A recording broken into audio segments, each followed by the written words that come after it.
O orientador devolveu seu texto com diversas marcações para reescrever, para citar alguma coisa, explicar algo ou muitas vezes aprofundar uma análise. E isso acontece porque certamente os objetivos estabelecidos não estão devidamente coerentes com a questão problema ou muitas vezes com a metodologia estabelecida.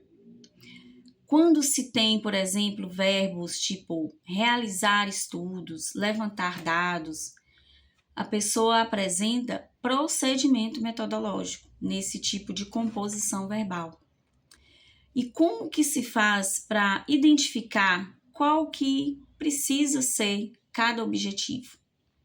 Se você se perguntar qual a finalidade de levantar dados, qual a finalidade de realizar determinado estudo, você vai encontrar identificar alguma coisa, ou muitas vezes analisar alguma coisa, e aí sim se tem um objetivo mais específico. E cada objetivo estabelecido norteia o que vai ser escrito em cada tópico, em cada capítulo, porque eles precisam ser cumpridos ao longo do texto. Desde o título e a tentativa de responder a questão problema, se cumpre no decorrer do texto, no raciocínio, na dimensão discursiva adotada, se vai ser uma dimensão teórico-prática ou muitas vezes cronológica, de abordagem contextual, de panorama histórico e tantos outros mais. Toda vez que se estabelecem objetivos, você precisa se perguntar quais leituras precisam ser realizadas para desenvolver uma abordagem sobre aquele objetivo, sobre aquela pretensão que você estabeleceu. Com isso, seu texto torna claro, fluido e evita esse vai e volta com diversas marcações para reescrever, que muitas vezes dá um trabalhão.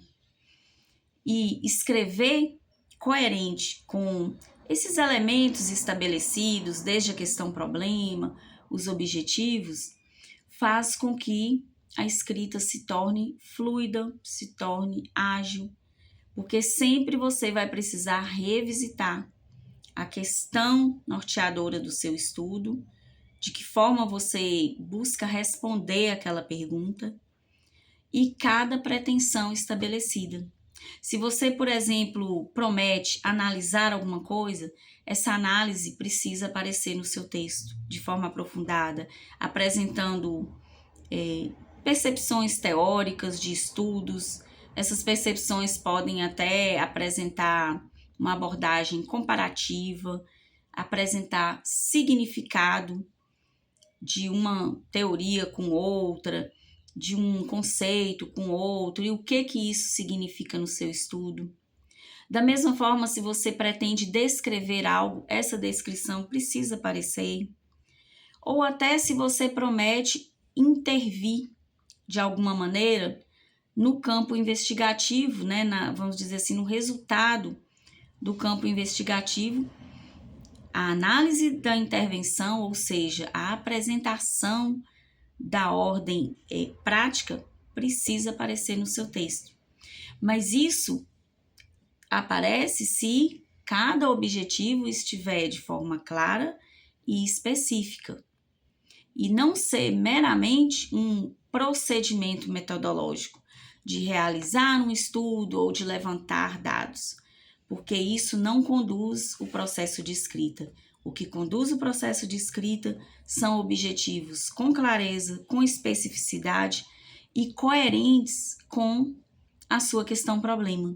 Se você pergunta, por exemplo, de que forma ou como estudantes de pós-graduação utilizam inteligência artificial numa instituição X, o seu objetivo geral precisa estar coerente com esse problema. Se você pergunta como ou de que forma, você pode colocar que você vai analisar a maneira como os estudantes utilizam inteligência artificial, ou que você vai identificar formas de utilização da inteligência artificial pelos estudantes.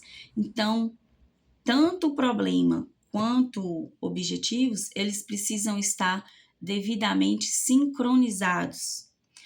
E, além disso, todo verbo que aparecer ao longo do texto, é necessário ter cuidado se está retomando os objetivos que foram estabelecidos. Se, por exemplo, no meio do texto, você, numa frase despretensiosa, coloca que pretende-se intervir na prática tal da instituição, mas esse pretende-se intervir não consta dos seus objetivos, aí certamente vai ter um comentário de quem for te avaliar. Esse é mais um objetivo?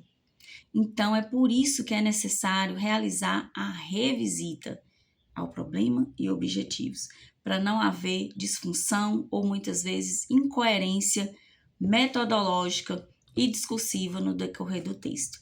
Então, quer saber mais de como acelerar sua produção acadêmica de forma ágil e estratégica? Já salve esse vídeo, compartilhe e me acompanhe nas lives toda quarta-feira às 20 horas no YouTube. Eu aguardo você.